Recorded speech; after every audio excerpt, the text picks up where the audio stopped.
근데 오늘도 축구가 참 어려운 게 다 오늘 좀 제가 갖고 온 경기들 먼저 요르단 대 카타르 아시안컵 결승이죠. 그리고 분데스리가 레버쿠젠 대 바이에른 뮌헨 1, 2위 대결입니다. 그리고 라리가 레알 마드리드 대 지로나 1, 2위 대결. 로마 대 세리에는 제가 다 다루는데 하여튼 다 어려운 경기들이에요. 근데 다른 경기들 사실 내가 알라베스 대 비아레알 여기 팀에 대해서 제가 막 자세히 알지는 못하고 그나마 제가 나름대로 정보 캐기도 편하고 여러 가지 보이는 점 있고 이런 점들 있는 팀 위주로 많이 말씀을 드릴 건데 사실 오늘 축구가 막 쉽다고는 볼 수 없어요. 제가 선택한 것들도 좀 고배당 노리는 구성이고 그 중에 많이 이렇게 좀 나는 이렇게 리스크 있는 거 싫다 확실한 거 원한다 이런 분들은요 좀 제가 이제 보내드린 표에서 그래도 여러 가지 설명 들어봤을 때 이거는 좀 안전할 것 같다. 그런 거 골라서 가시면 될 것 같고 저는 축구는 조금 고배당 쪽으로 하는 편이에요. 어제처럼 엠폴리라든지 도르트문트 이렇게 좋아 보이는 팀들은 엠폴리 프렌이나 도르트문트 승 가셔도 괜찮을 것 같다. 이렇게 말씀은 드리지만은 저는 좀 고배당 축구는 좀 고배당으로 하는 편이어가지고 그건 이제 본인 기호에 맞게 제 얘기하는 거 들어보시고 분석 들어보시고 참고하시면 좋을 것 같아요. 요르단 대 카타르 아시안컵 결승인데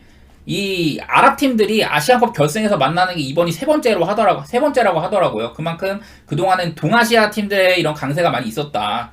96년도에 아랍에미리트랑 사우디, 2007년도에 이라크랑 사우디 이렇게 그 아랍 팀들이 맞붙었던 결승들이 상당히 오래됐다. 간만에 이제 좀 아랍에서 열리는 대회고 아랍 팀들의 결승에서 이렇게 두 팀이 만나는 것도 참 오랜만이라고 해요. 그러니까 거의 한 17년 만에 이렇게 만나는 건데 이 경기는 딱히 대단히 볼 건 없습니다. 제반 사항들만 말씀드리면은 카타르가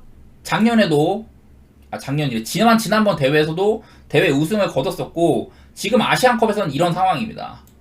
19년도에도 이때는 연장 한 번도 없이 전승이었고 이번에도 연장 승부차기 한 번 빼고는 어쨌든 무승부 한 번에 전승 이런 식으로 카타르가 최근 아시안컵 13경기에서 12승 1무다.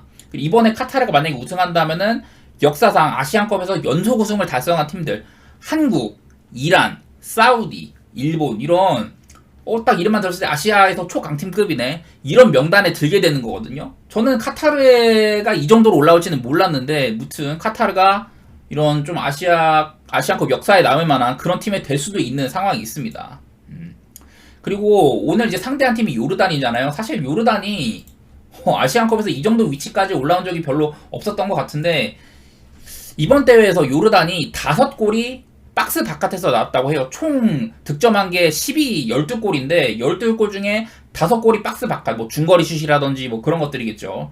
박스 바깥에서 넣었다는데 그만큼 이게 확실한 득점 찬스를 맞아가지고 득점한 거는 그렇게 많지는 않았다. 요르단이 이번 대회를 치르면서 골 기대값이 7.9골이었다고 해요. 근데 실제 골은 12골이었거든요. 네, 실제 골은 12골이었고 골 기대값은 7.9였다. 그만큼 좀 어려운 골을 많이 넣었다. 실제 득점과 골 기대값 사이의 괴리가 가장 큰 팀이 요르단이다. 그러니까 한마디로 요르단은 어려운 골을 많이 넣었구나. 좀 결정적인 득점 찬스는 좀 적었던 편이다. 그럼에도 12골이나 넣었다. 이렇게 생각할 만하고 양팀의 에이스 대결이 좀 눈에 띄죠. 자, 요르단은 누가 뭐래도 지금 10번 알타마리가 에이스고 카타르는 여러 선수들이 잘하고 있지만 아크람 아피표를 얘기하지 않을 수가 없을 것 같아요. 근데 좀 조력자들을 보면은 요르단은 알리 올완이라든지 알 나이맛 이런 친구들이 지원 사격을 해주는 편인데 둘 다 카타르 리그에서 뛰고 있고 반면에 카타르는 이런 두 선수에 비해서 알모에즈 알리 그러니까 아피프를 지원해주는 친구들이 알모에즈 알리, 알하이도스, 하템 이렇게 좀 이런 선수들한테도 기대감을 품을만 하다. 전반적으로는 저는 전력 자체는 카타르가 낫다고 생각하는데 요르단의 수비도 우리나라랑 할 때도 인상적이긴 했거든요.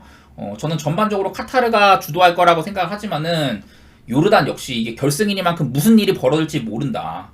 예상이 참 어렵죠. 근데 단순히 나는 근데 이게 카타르가 홈팀이기도 하고 배당 메리트도 카타르 쪽이 꽤나 있어 보이기는 해요. 무엇보다도 이 점이 일단은 가장 눈에 들어오는 것 같고 카타르가 지난 대회 이번 대회 포함해가지고 정규 시간에 끝을 냈던 게 12번이나 되고 13번 중에 홈팀이기도 하고 타르 쪽을 일단은 좋게 볼 여지가 꽤나 있다는 생각이 듭니다. 물론 연장 가고 그럴 수도 있겠지만은 저는 현재 배당이나 이런 것들 봤을 때는 카타르 쪽을 좋게 보도록 할게요. 그 다음에 이제 세리아 먼저 좀 얘기를 할게요. 칼리아리 대 라치오는 솔직히 말해서 별거는 없어요. 그냥 오늘 세리아 3경기 있으니까 전부 분석하려고 갖고 왔는데, 자, 일단 드는 생각. 요즘에 라치오가 물론 인터밀란, 나폴리, 아탈란타 되게 어려운 상대들을 만난 건 맞아요. 그전에는, 레체, 뭐 로마 잡은 것도 있긴 하지만, 우디네세, 프로시노네, 엠폴리 다소간에 좀 쉬운 상대를 만나갖고 많이 이겼는데, 최근 3경기는 어려운 상대들을 만나면서 좀 힘겨워했다. 이런 것들이 눈에 들어옵니다. 그러니까 요즘에 라치오 하는 거 보면은, 이날, 나폴리를 상대할 때 나폴리도 되게 그 전방 3톱이 전부 다 결장할 정도로 이 경기가 서로 유효슛이 한 개밖에 없었던 경기거든. 되게 양 팀의 공격력이 지지부진하다는 생각이 들었는데 그 다음 아탈란타 정도 라치오가 되게 못했습니다. 막판에야 이렇게 임모빌레가 페널티킥 넣어서 이겼는 좀 한 골 그래도 넣기는 했는데 요즘에 라치오 경기를 제가 그래도 좀 덜어 보기는 보는데 한창 내가 기억하는 라치오와는 좀 거리가 많이 있다. 요즘에 라치오 하는 거 보면은 칼리아리 원정 가서는 못 이길 것 같다는 생각까지 들어요. 보면은 칼리아리 먼저 볼게요. 이 칼리아리가 딱 봤을 때 이게 지금 칼리아리 올 시즌 토탈 전적인데 딱히 뭐 눈에 들어오는 거 없습니다. 근데 제가 맨날 말하는 거는 칼리아리는 홈이랑 원정 이런 편차가 상당히 심하다. 칼리아리가 이제 그 이탈리아 반도에서 살짝 떨어지는 그 사르데냐 섬이라는 데가 있는데 우리나라로 치면 뭐 제주도격 정도 될 거예요.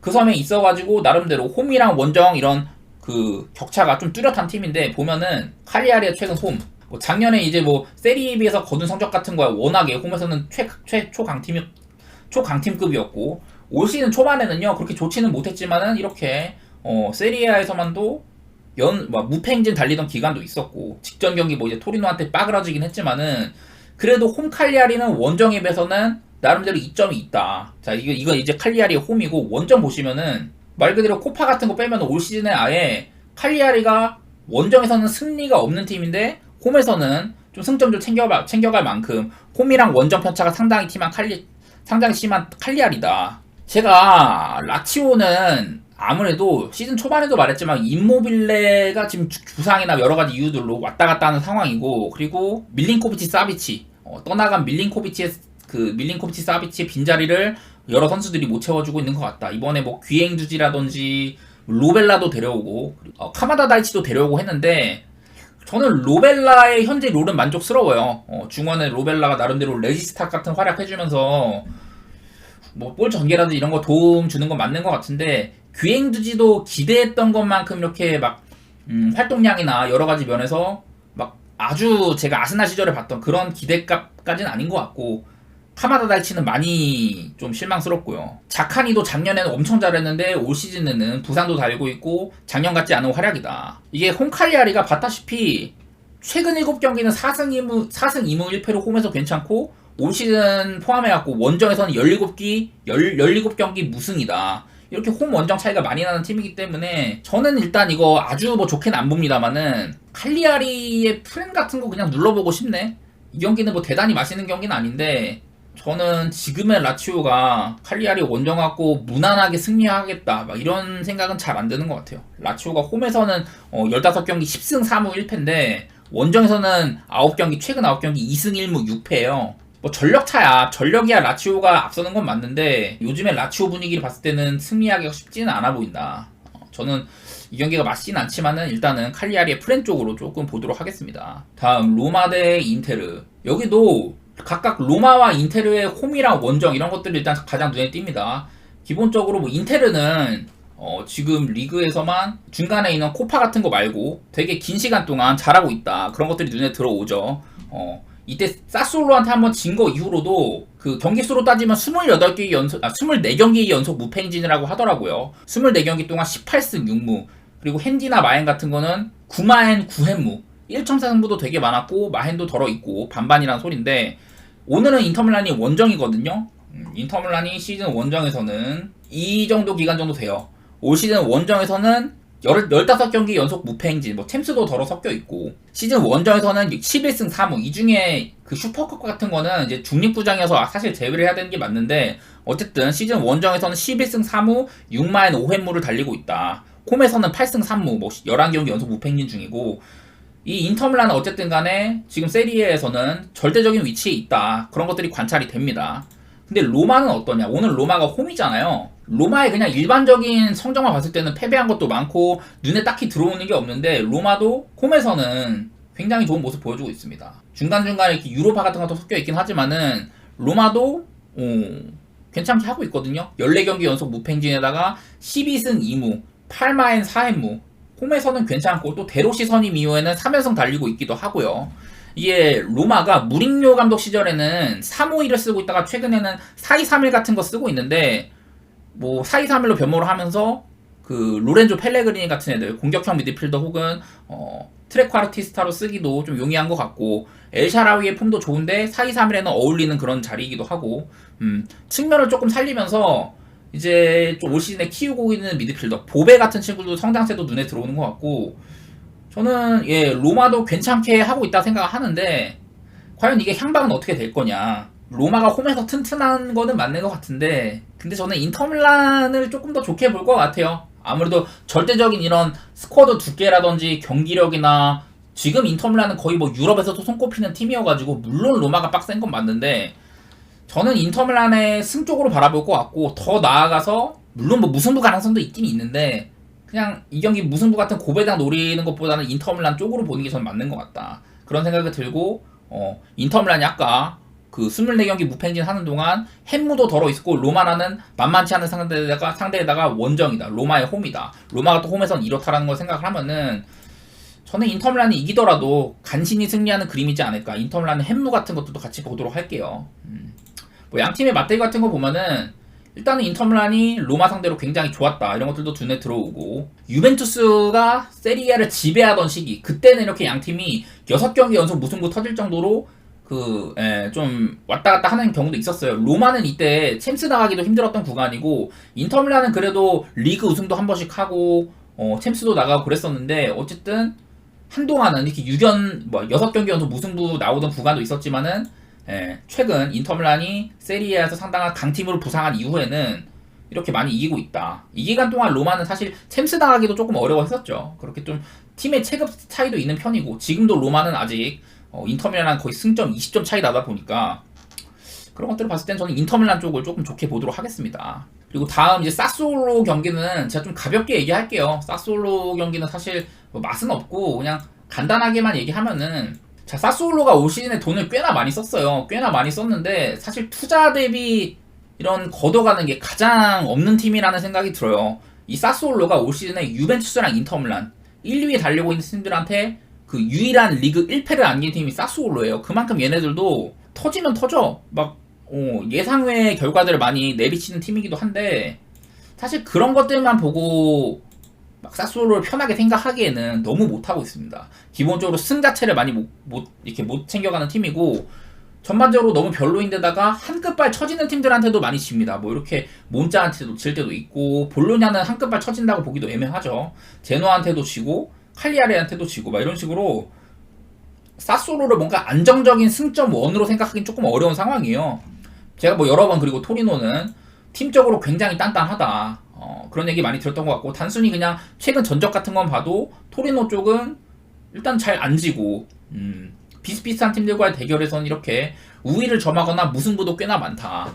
제가 뭐 여러 차례 토리노의 구성 같은 게 되게 마음에 든다. 막 선수도 하나하나 얘기하면서 막 설명 많이 들었었는데 저는 이 경기 대단히 베팅하고 싶은 맛은 안 나지만은 그냥 뭐 무승부라든지 그냥 그런 쪽 보고 말 것 같아요. 이게 사스올로가 생각보다 무승부가 많이 없어가지고 그다지 맛있는지는 모르겠는데 어쨌든 제 시각은 사스올로가 홈이기도 하고 무승부 정도만 보도록 하겠습니다. 레알 마드리드 경기 레알 대 지로나랑 레버쿠젠 대 뮌헨 이렇게 두 개 해볼 텐데 자 레알 마드리드 대 지로나 지금 리그에서 1, 2위 이렇게 좀 하고 있는 팀들인데 레알 마드리드가 일단 홈입니다. 이거는 되게 어려운데 여러가지 지표상으로 지로나도 그렇고 레알도 상당히 좋다. 그런 것들 먼저 말씀드리고 시작할게요. 단적으로 지금 레알 마드리드는 모든 대회 26경기 연속으로 무패행진 중입니다. 여기 중간에 이렇게 꼬마한테 패한 것도 연장 가서 패한 거기 때문에 이거는 무승부로 치고 이렇게 꼬마한테 1패한 거 요거 말고는 그 뒤로 쭉 이 긴 기간 동안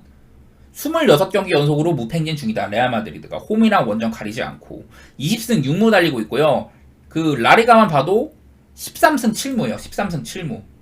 라리가에서는 레알 마드리드가 이렇게 한 경기 꼬마한테 패배한 이후에 13승 3무 달리고 있다.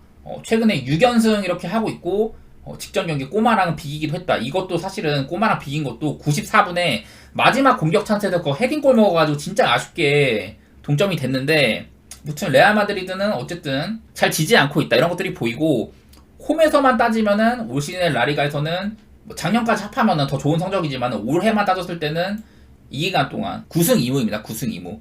앞에까지 따지면은 총 16경기 연속 무패인진, 홈에서는 13승 3무 중이다. 여러가지로 레알 마드리드를 흠잡을 때는 별로 없어요. 근데 이제 지로나도 만만치 않은 팀이죠. 지로나도 중간중간에 이렇게 패배한 경기도 덜어 있어. 코파델리에서도 한번 잡히고 그랬었는데, 일단 리그만 보면은 쭉 이제 레알한테 이제 원정에서 한번 레알한테 홈에서 한번 잡혔는데, 그 이후로는 되게 괜찮죠. 얘네들도. 지로나가 잘 나가는 건 알겠는데 일단은 레알한테 한번 잡혔었다. 그게 이제 맞대결에서 한번 졌다는 거, 특히나 3대0으로 대패했다는 게 이게 좀 걸리는 부분이고, 리그 내 지로나가 좀 빡센 팀들, 뭐 이를테면 빌바오라든지 레알 베티스, 뭐 소시지, 알메리아한테 잡힌 건 좀 이해 안 되긴 하고, 그 코파에서도 마요르카한테 또 이렇게 잡히기도 하고, 종종 지로나가 승점 3점을 못 벌어가는 구간들도 덜어 있어요. 그리고 또 오늘 맞대결 상대가 우승 레이스 라이벌인 레알 마드리드다. 일단은 지로나를 그렇게 막 낙관적으로 보기는 힘든 상황인데, 지로나가 만약에 원정에서 이거를 만약에 잡는다, 그럼 진지하게 우승을 노려볼만 하긴 한데, 여기서 만약에 패배하거나 한다면은 추격이 어려워질 것 같다. 지로나 입장에서는 올 시즌 대권 도전을 향한 마지막 이런 가장 큰 관문이라고 볼 수 있을 것 같은데, 물론 레알 쪽이 쉽기는 쉽습니다.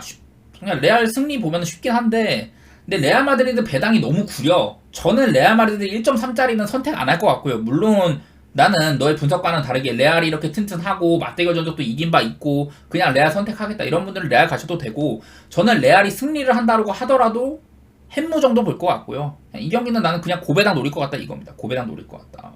이기더라도 그냥 햄무 쪽 선택할 것 같고, 더 나아가면은 저는 이거 뭐 다른 경기랑 이렇게 같이 엮어가지고 좀 배당 같은 거 살피면서 금액 조절해가지고 그렇게 했는데, 저는 레알 마드리드가 이기더라도 햄무, 지로나가 프렘 배당도 2점 막 그렇게 되게 높더라고. 2.7인가 9인가 그 정도 돼가지고 저는 그렇게 양쪽으로 접근했던 것 같아요. 사실 이 경기는 여러분들한테 분석적으로 뭐가 그렇게 말씀드리기 좀 어려운데, 레알 마드리드의 햄무 내지 지로나의 프렘 쪽으로 이렇게 보겠다, 저는 그렇게 보고 있고, 다른 경기를 하나 엮어서 이렇게 양방향으로 접근했습니다. 그래서 좀 베팅금이나 이런 거 조절해가지고 수익 나게끔 이렇게 했던 것 같아요. 이거는 뭐 여러분들이 듣기에는 좀 불편할 수 있는데 저는 그렇게 했고, 자 이제 마지막으로 바이에른 뮌헨이랑 레버쿠젠 한번 해보도록 할게요. 이 경기도 제가 좀 여러 가지를 살펴봤어요. 자, 단적으로 레버쿠젠이 올 시즌에 단 한 경기도 지지 않고 있죠.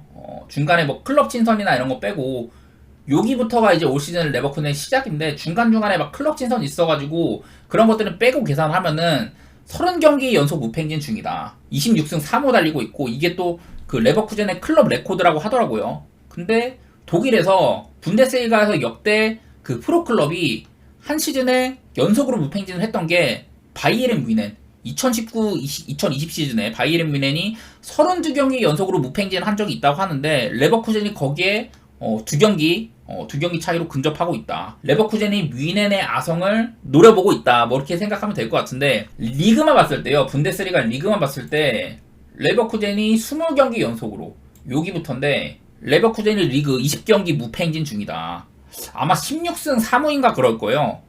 이것도 분데스리가 역사상 네 번째인데, 분데스리가 역사상 20경기 구간에서 무패행진을 달렸던 적이 딱 4번밖에 없다고 해요. 이번 레버쿠젠까지 합해가지고. 근데 그게 바이에른 뮌헨이 88-89 시즌, 0910 시즌, 2013-2014 시즌, 이렇게 모조리 다 뮌헨의 기록이었고, 뮌헨이 아닌 다른 팀이 리그에서 20경기 연속으로 무패행진 달린 거는 이번 시즌 레버쿠젠이 처음이다. 레버쿠젠이 또 한 시즌에 최다승이 21승이라고 하는데, 이 기록을 넘기까지는 5승밖에 안 남았고, 여태 21승을 거뒀던 9697, 9900, 0102 시즌, 이때 전부 다 리그 2위로 마감을 했다고 해요. 근데 지금 사비 알론소가 지휘하는 레버쿠젠의 폼이 어쨌든 이런 레버쿠젠의 여러 기록들을 다 넘어볼 정도로 되게 좋다는 소리죠, 한마디로. 그리고 뭐 이런 20경기 시점에서 14실점밖에 안 한 것도 8990 시즌에 세웠던 기록과 타이라고 하고, 뭐 그러니까 승점 쌓는 거라든지 수비 관리라든지 여러 점에서 지금의 레버쿠젠은 그 구단 구단 역사상 최고의 시즌을 보내고 있는 중이다. 클린시트로 10번으로 리그 최다 득점도 뮌헨에 이은 2위이고 그리고 또 드러나는 점 중에 하나는 레버쿠젠의 이런 좋은 행보의 원동력은 뭐냐. 제가 저번에도 옛날에 한번 빌바오 얘기할 때 말씀드렸는데 레버쿠젠도 상당히 전방 압박을 강하게 건다. 그 높은 지점에서 턴오버를 유발해가지고 한마디로 강한 전방 압박으로 상대팀의 수비 내지 빌드업의 이제 좀 후반 구간 그쪽에서 상대팀한테 볼 탈취를 해가지고 바로 역습 진행하고 이런 게 그 하프라인 이상 지점쯤에서 턴오버를 유발한 게 224번이라고 하고요 올 시즌에. 그 중에 슛으로 끝난 게 42번, 턴오버 해가지고 슛까지 이어진 게 42번, 골로 이어진 게 4번이라고 해요. 한마디로 레버쿠젠의 이런 좋은 성적의 바탕은 강한 전방 압박에 있다. 이런 것들을 얘기하면 하고요. 이제 좀 뮌헨 얘기를 하면은, 자, 뮌헨이 일단 홈에서 올 시즌에 레프랑 비겼잖아요. 그 경기도 막판에 득점이 서로 막 치고받고 해가지고 1대1로 가다가 고레츠카가 86분에 득점. 근데 레버쿠젠이 또 페널티킥으로 동점까지 이뤘었죠. 그렇게 타이트한 경기였는데 뮌헨도 역사상으로 이 상대 전적상으로 분데스리가 역사상 바이에른 뮌헨이 가장 그 레버쿠젠한테 가장 많은 패배를 안긴 팀이다. 말 그대로 레버쿠젠은 뮌헨한테 가장 많이 졌다. 52번이나 졌다고 해요. 그리고 레버쿠젠도 역사상 뮌헨한테 여러 팀들을 레버쿠젠이 만났겠지만은 가장 적은 경기당 승점을 보였던 게 뮌헨이었다. 한마디로 레버쿠젠한테 가장 이기기도 힘들었고 무승부도 거두기 힘들었고 가장 많이 졌다. 경기당 승점이 0.84점이래요. 되게 많이 만났을 텐데. 한마디로 이렇게 뮌헨은 레버쿠젠을 잘 짓밟던 팀이었다는 건데 지금 양 팀의 에이스는 누가 뭐래도 플로리안 비르츠랑 해리케인이잖아요. 지금 둘 다 정상적으로 나올 걸로 예상이 되는데 비르츠는 오픈 플레이 찬스 메이킹 47번으로 전체 1위, 세트피스 같은 거 제외하고 말 그대로 오픈 플레이에서 가장 많은 찬스를 만들어냈다. 올 시즌 분데스리가 어느 선수들보다도. 기대 어시값도 6.2기로 2위, 28경기 뛰어가지고 23골에 관여를 했다. 8골 15어시, 어시스트는 또 전체 1위 이런 식이고 해리케인은 지금 24골 받고 있는데 만약에 30골 고지를 밟으면은 이게 분데스리가 1부 리그 데뷔 시즌에 역사상 분데스리가에서 데뷔 시즌에 가장 많은 득점을 했던 선수가 30골로 63, 64 시즌 엄청 오래됐죠. 우베젤러라는 이 독일의 진짜 개 레전드 선수가 데뷔 시즌에 30골이나 넣었다고 하는데 해리케인이 거의 60년 가까운 기록을 지금 넘어볼 만한 그런 위치에 있다. 그래서 이 경기는 이렇게 여러 가지 기록들을 말씀드렸는데 저는 개인적으로 레버쿠젠이 한창 좋던 시기에 비하면 요즘에 좀 힘에 부치는 느낌이 있거든요. 예를 들면 이제 아우크스부르크 최근에 한 4경기 정도 바라보면은 아우크한테도 사실 비길 뻔했는데 90분 넘어서 겨우 한 골 넣어서 이렇게 승리를 했고 라이프치히전도 제가 이때 얘기했을 때 레버쿠젠이 코스누나 코스누, 요나단 탑소 이렇게가 레버쿠젠 3백이 높은 평가를 받고 있는데 2명이 아프리카 네이션스컵에 차출이 됐다. 그래서 당분간 레버쿠젠 좀 어려울 거다라고 했는데 어쨌든 이날도 조금 어려움을 겪다가 2대1로 끌려갔었잖아요. 근데 결국에는 또 90분에 득점하면서 역전까지 일궈내고 했었는데 무튼간에 상대도 어려운 편이었고 요즘에 레버쿠젠 저는 조금 힘에 붙인다는 느낌이 들기는 들거든요. 예전에는 이제 좀 압도적으로 많이 마헨도 하고 그랬었는데 요새는 조금 힘에 묻힌 느낌도 들고 이게 레버쿠젠이 오늘 뮌헨이나 이런 큰 벽을 넘는다면은 남은 일정상으로 돌문 원정 말고는 리그에서 그렇게 어려운 경기들이 별로 없어요. 슈투트가르트 정도 제외하면은. 그래서 나는 오늘 경기가 레버쿠젠이 진짜 진지하게 리그 우승에 도전한다면은 가장 큰 벽이라고 생각을 하는데 다른 거 볼 거 없이 레버쿠젠 상대로 뮌헨이 여러 역사상 기록도 그렇고 어디까지나 지금 뮌헨은 분데스리가에서 열몇 시즌 동안 계속 우승 중이잖아요. 되게 어려운데 저는 뮌헨의 배당이 2배가 넘으면 일단 누르는 게 맞다고 생각을 합니다. 이거를 물론 가장 오늘 최고의 픽이다 이렇게 보기는 어렵겠지만은 저는 뮌헨 쪽을 보는 게 맞다는 생각은 드는 것 같아요. 레버쿠젠이 다른 것보다도 올 시즌에 좀 만만치 않은 상대들을 만났을 때 돌문이라든지 슈투트가르트, 라이프치 이런 팀들을 만났을 때는 다소간에 어려운 경기들을 많이 했다. 좀 한끗발 처지는 상대들을 이렇게 많이 제압해가지고 승리를 안정적으로 가져온 건 있는데 좀 까다로운 상대들을 만났을 때는 레버쿠젠이 쉽게 이기는 그림은 아니었다. 더구나 오늘 상대가 바이에른 뮌헨이라면은 그런 것들이 조금 더 도드라지지 않을까 싶어가지고 저는 일단은 뮌헨 쪽으로 보고 있기는 하네요, 이 경기는요. 그냥 뭐 단지 쉽게 얘기해가지고 뮌헨 배당이 이렇게나 높으면 일단 누르는 게 맞아 보인다. 그렇게 말씀드리도록 하겠습니다. 레버쿠젠이 뮌헨을 꺾고 우승에 진짜 도전할 거다 이렇게 드라마 같은 그런 스토리도 가능은 한데 냉정하게 봤을 때는 뮌헨 쪽 보는 게 저는 맞아 보이긴 하네요, 이 경기는요.